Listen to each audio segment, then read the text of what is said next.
Welcome to this video on single sign-on. On the CISSP exam, you may see question about single sign-on, and this video is meant to be the foundational principle and concept for single sign-on. Then we will dive into the individual technologies of them as we move forward through this domain. Now, single sign-on is really a single set of credentials that is used to identify and authenticate a subject throughout the system.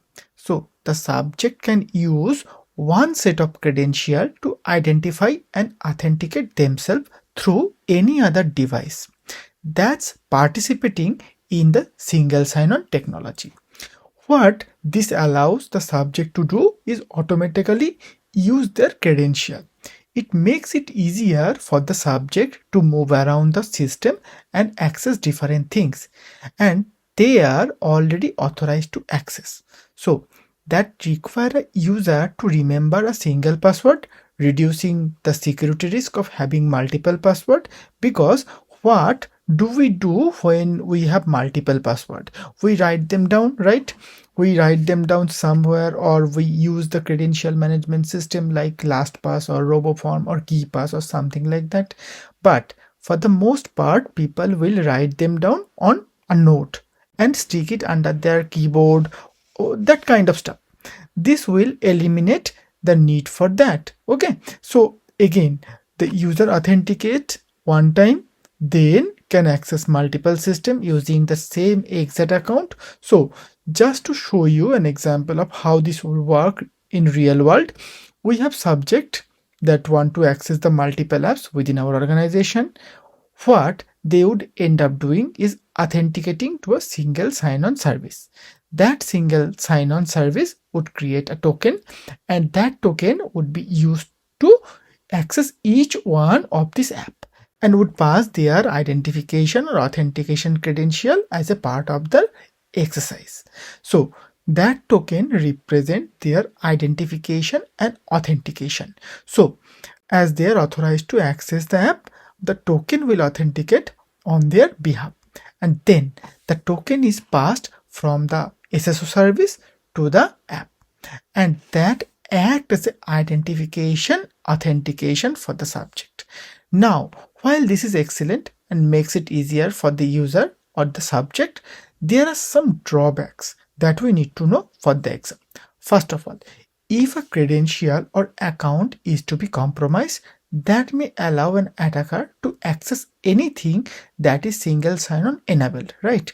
So if a token or if the account itself is compromised, then those token or those credentials can be used across all those different apps, allowing an attacker a huge advantage in terms of lateral movement throughout the system, and also compromising various aspects of the system, whether it be data or denying service or so on.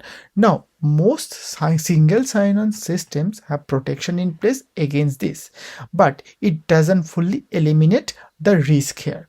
And then we also have variety of different technologies.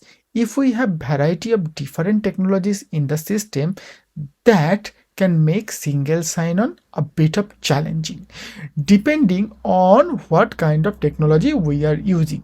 So if we are using Kerberos is a single sign-on technology, but it's mainly designed for Windows. So if we have Linux and network-based system and other things, then Kerberos might not work very effectively for us.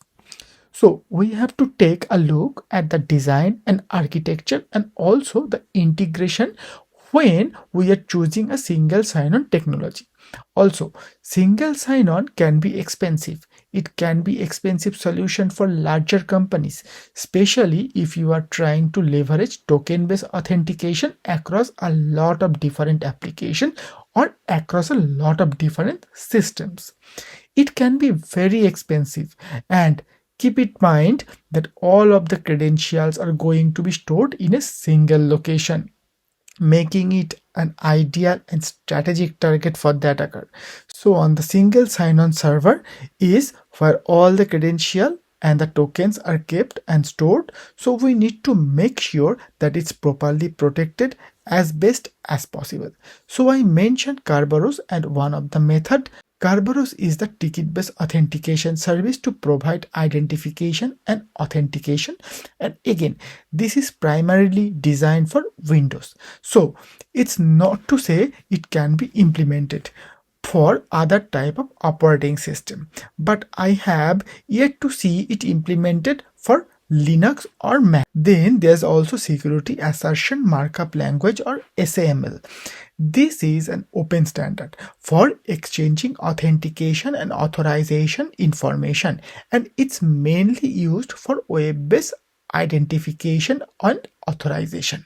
So SAML is mainly used with web browser, and the information is exchanged between the identity provider and the service provider. And again, we will talk more about this method and individual videos about this technology. Also, part of the single sign-on method, you should be familiar with OpenID and also OpenID Connect. OpenID allow you to use an existing account to sign into multiple websites using pre-existing password. And there's also OpenID Connect, or OIDC.